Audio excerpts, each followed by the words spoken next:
दीपक जी मुझे ये बताइए क्या वजह है कि इस बार हिंदुत्व के मुद्दे जो हैं वो गायब नजर आ रहे हैं और मोदित्व के नाम पर एक तरह से बीजेपी चुनाव लड़ती हुई नजर आ रही है, क्योंकि मैं देख रहा हूं भूपेंद्र पटेल का उतना जिक्र कहीं नहीं हो रहा है और ना ही जोर शोर से उन्हें मुख्यमंत्री चेहरे के तौर पर बीजेपी पेश कर रही है। सिर्फ और सिर्फ एक चेहरा डिस्कस हो रहा है गुजरात के चुनाव में और वो है नरेंद्र मोदी। क्या स्ट्रैटेजी नजर आती है आपको? सर जब भी कोई चुनाव आता है, 2017 भी देख लीजिए ना आप मोदी जी जूनागढ़ भी आए थे, प्राची भी आए थे, इतनी मेहनत करने के बाद भी 17 में जूनागढ़ से लेके अमरेली तक में एक ही सीट क्यों आई? हाँ। तो वो बात तो नहीं है, पब्लिक सब कुछ देखती है। अगर ये बार भी ये बात है तो मेरा कहने का मतलब कि जो अगर सांसद और धारासभ्य काम करते तो मोदी जी को क्यों आना पड़ता? ये धारासभा की सीट लड़ रही है, लोकसभा की सीट होती है तो मोदी जी को बनना। ये मुद्दा जो चुनाव का मुद्दा होना चाहिए वो विधानसभा का मुद्दा है, तो विधानसभा के मुद्दा पे लड़नी चाहिए, कोई भी पक्ष हो, भारतीय जनता पार्टी हो, कांग्रेस हो। नहीं तो आप कहना क्या चाह रहे हैं, मतलब बड़े नेताओं को गुजरात जैसे स्टेट में नहीं आना चाहिए जैसा कांग्रेस पार्टी? तो ये तो शिकायत हो रही है ना, कांग्रेस पार्टी के जो नेता हैं वो तो परेशान है इस बात से कि भाई आला नेतृत्व जो है वो तो यहाँ पर आ नहीं रहा है। तो ये बीजेपी के लिए तो फिर बेहतर स्थिति है ना कि नरेंद्र मोदी, अमित शाह जैसे बड़े बड़े नेता यहाँ पर आकर प्रचार कर रहे हैं। आना क्यों पड़ता है? क्योंकि अगर उनका नेता अगर कुछ अच्छी तरह से काम करते, 5 साल में 365 दिन के 1825 दिन होते, उनको मिलते, किसने कितना काम किया वो रिकॉर्ड निकाल लीजिए, तो उसको मोदी जी को आना नहीं पड़ता, अमित शाह जी को आना नहीं पड़ता। ये बात सही है कि नहीं है? आना कभी पड़ता है। ठीक है, अगर लोकल कैंडिडेट और लोकल नेता काम करते तो आने नहीं पड़ता। ठीक है, विकास की बात कर रहे हैं सर, तो मेरे पास प्रूफ है।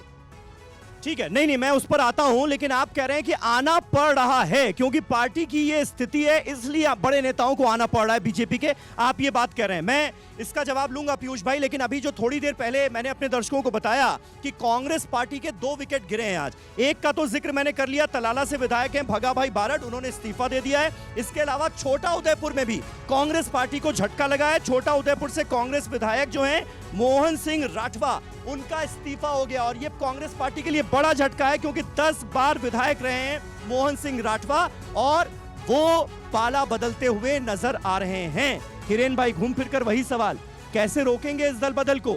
और बीजेपी के पक्ष में ये क्या माना जाए कि माहौल बन रहा है क्या कि आपकी पार्टी के विधायकों ने, बड़े बड़े नेताओं ने पाला बदलना शुरू कर दिया? मैंने आपको 2017 की बात की, जब अहमद भाई राज्यसभा का इलेक्शन लड़ रहे थे, तभी भी हमारे 15 एमएलए चले गए थे बीजेपी में। तो कहाँ माहौल था बीजेपी? फर्क नहीं पड़ता उससे यानी। लेकिन 2017 में आप कह रहे हैं, देखिए एक तो ये बड़ी इंपॉर्टेंट बात थी कि भाई अहमद पटेल इस बार चुनावों में नहीं, उनकी गैर हाजिरी में आप लोग ये चुनाव लड़ रहे हैं। दूसरा, 2017 में हमने देखा था पाटीदार आंदोलन ने कितना माहौल बनाया था कांग्रेस के पक्ष में और बीजेपी के खिलाफ। इस बार वैसा कुछ भी नजर नहीं आ रहा है, तो कैसे बीजेपी जैसी मजबूत पार्टी का सामना करेंगे आप लोग? आप बीजेपी को मजबूत बोल रहे हैं तो कांग्रेस भी कैडर बेस्ड पार्टी है और मजबूत है। आप सुनिए मेरी बात। जब नहीं, कांग्रेस तो यहाँ पर काफी मजबूत है, पिछली बार 4 की 4 सीटें आपके पास थी। 2017 में जो पाटीदार का आंदोलन था उसका बेनिफिट कांग्रेस को मिला, लेकिन इस बार आपको नहीं मालूम है। आप लोकल यहाँ के जो जर्नलिज्म है उनको पूछ लीजिए, गुजरात का हर वर्ग, गुजरात का युवा, गुजरात का जो गवर्नमेंट एम्प्लॉयमेंट है वो, गुजरात का किसान, गुजरात का गरीब, गुजरात का मजदूर, गुजरात का मालधारी, गुजरात के सभी लोग, गुजरात की महिलाओं, माताओं, बहनों, सब लोग सरकार के खिलाफ है। इसीलिए तो गांधीनगर में आप 6 महीने से देखिए हर वर्ग के लोग सरकार के खिलाफ खड़े हुए हैं। साइलेंटली मूवमेंट है, आप देखिए इस बार साइलेंट मूवमेंट है, बिल्कुल साइलेंट मूवमेंट है। आज आप इस बार देखिए, यानी आप अंदर ही अंदर साइलेंट मूवमेंट को आगे बढ़ा रहे हैं कांग्रेस के पक्ष में, बीजेपी के खिलाफ बता रहा हूँ। समझ रहे हैं पीयूष जी? आप सुनिए, इतना हल्के में मत लीजिए कांग्रेस आप को, मेरी बात सुनिए, नहीं है जितना आप समझ के बैठे। आप मेरी बात सुनिए। ठीक है, मैं समझ गया।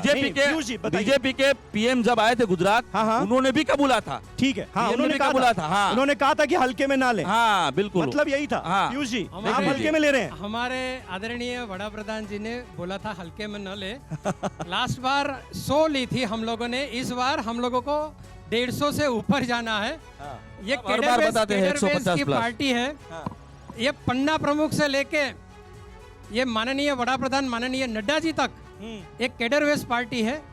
ये हमारा संगठन विश्व के से सबसे बड़ा संगठन है। नहीं, लेकिन पीयूष भाई आप लोग 27 सालों से सत्ता में भी तो हैं। एंटी इनकम्बेंसी नाम की भी तो कोई चीज होती है ना, जनता भी ऊब जाती है कि भाई इतने सालों से एक ही पार्टी है। जैसे अरविंद केजरीवाल नया प्लेयर बनकर उभर कर सामने आए हैं, वो ये कह रहे हैं कि बदलाव की बयार बह रही है इस बार गुजरात के अंदर। आपको नजर नहीं आ रही? आपका सर्वे अगर आपने करवाया तो देख लीजिएगा। हाँ। मैक्सिमम उनको 5 सीट मिली थी सर्वे में। हम्म, तो वो रंग बदलने वाला यहाँ पे आके रंग बदलेगा। हम्म, तो गुजरात की जनता के खून में वो क्या है, हमारे खून में बिजनेस है। हम्म, हम वो बिजनेस करने आते हैं। वो पहले दिल्ली संभाले, बाद में फिर यहाँ पे बात हुई, उन्होंने के मजदूर की बात की। मजदूर को खाना किसने दिया? माननीय मोदी जी ने यहाँ पे भेजा। और पूरे भारतवर्ष में गरीब से गरीब लोगों को जब से कोविड आया था, देखिए आप भी ना, 70 करोड़, आप भी 70 भूपेंद्र पटेल का जिक्र नहीं कर रहे हैं। मैं देख रहा हूँ कि आप अपने मुख्यमंत्री का जिक्र नहीं कर रहे हैं। बार मुख्यमंत्री बार प्रधानमंत्री नरेंद्र मोदी का चेहरा, ब्रांड मोदी, विकास- इसी का विकास- जिक्र आप लोग कर रहे हैं। विकास- यही तुरुप का इक्का आपके पास है।